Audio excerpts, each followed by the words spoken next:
Hello everyone, this is Lat with Tealstreet, and today I'm doing a quick video on how to add an FTX API key to your Tealstreet account. So one of the first things you're going to need to do is make sure you're logged into both your FTX account and your Tealstreet account. If you're interested in reading some documentation on how to add an FTX API key to Tealstreet, you can go to docs.tealstreet.io and navigate to the Connect and select FTX from the drop-down menu.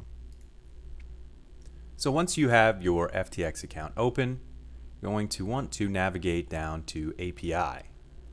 Click that and scroll down to Create API Key.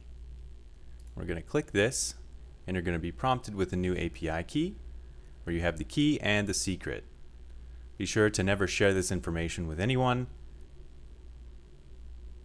Now on Tealstreet on the right, we're going to click API Keys and we're going to click New API Key. We're going to select FTX from the drop-down menu and you're going to see that we have some whitelisted IP addresses. These are required for your FTX API key to work, but they're a second step in the API creation process. First up, we're going to add a nickname for this API key. I'm going to call it Test.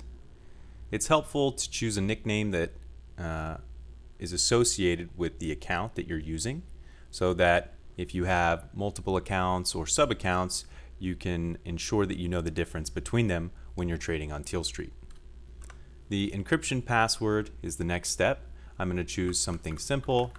And this is a password that is specific to your API key and is not the same as your Tealstreet login password. If you want to learn more about the API encryption system on Tealstreet, you can go to our documentation page, and under Connect you'll see API encryption, where we have a full read-through about how the encryption password works and what it does. In essence, it's an extra layer of security for your API key. Back over here to Tealstreet, we're going to copy the API key and paste it in here. I'm leaving sub-account blank because this is my main FTX wallet that I'm adding and not a sub-account.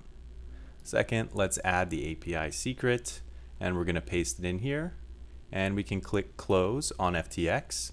We cannot click Create on Tealstreet yet because we need to add the IP addresses for whitelisting.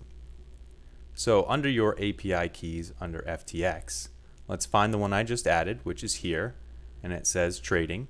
We're going to click the pencil so that we can edit it, and we're going to start adding our whitelist IP addresses. So I've copied the first one, pasting it here, whitelisted. And FTX is being a little slow today. Let's try again. And again. There we go. Next.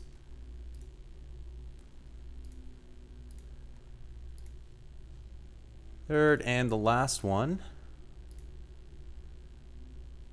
One more try. There we go. Now we have all 4 whitelisted IPs. We can close that out. And now over here on Tealstreet, we can click Create. And it's giving me a little bit of a problem, so let's try again. It's a little slow. There we go, no problem. Now we can go back to Trade.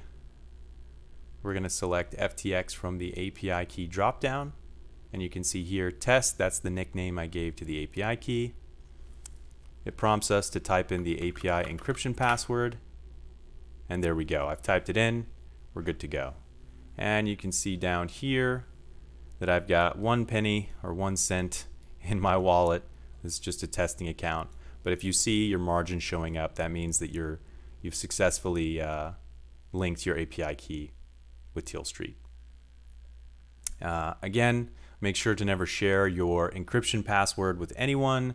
Never share your API key or API secret with anyone, including somebody that claims to be working from Tealstreet. That's it for the video today. Thanks for listening. Thanks for watching. If you have any questions, be sure to join our Discord server where we can help out if you need any support. Thank you.